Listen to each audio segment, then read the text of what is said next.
নমস্কার, যোগা আরোগ্যের একটি ভিডিওতে আপনাদের সকলকে স্বাগত জানাই। আজকে আমরা যে যোগাটি দেখাতে চলেছি তার নাম হচ্ছে মকরাসন।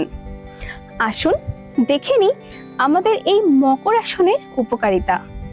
এই মকরাসন করলে যাদের ব্যাক পেনের সমস্যা আছে তাদের ক্ষেত্রে এই আসনটি খুবই গুরুত্বপূর্ণ। যাদের লাম্বার স্পন্ডিলাইটিস আছে তাদের ক্ষেত্রেও এই যোগাটি খুবই গুরুত্বপূর্ণ এবং এর উপকারিতা অনেক বেশি। আসুন তাহলে জেনে নিই কারা কারা এই মকরাসন করবেন না।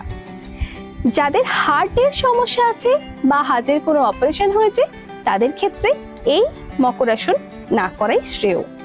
অবশ্যই যে কোনো যোগা করার আগেই বিশেষজ্ঞর পরামর্শ নিয়ে তবেই সেই যোগাটা করবেন। তাহলে আসুন আমরা দেখে নিই আজকের আসন মকরাসন। আমরা প্রথমে এরকম ভাবে পর্লিং পোস্টারে শুয়ে পড়ব এবং থুতনিটা মাটির সাথে লাগিয়ে রাখবো। এরপর আমাদের পা একদম সোজা থাকবে, পায়ের পাতা দুটো জোড়া থাকবে।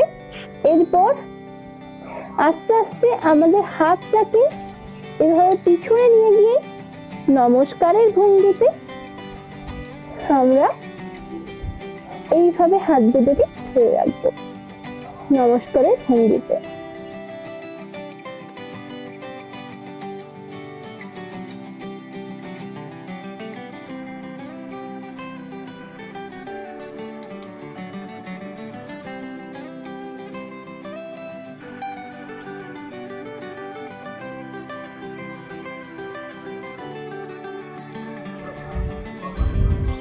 রেস্টিং পোস্টারে চলে যাব।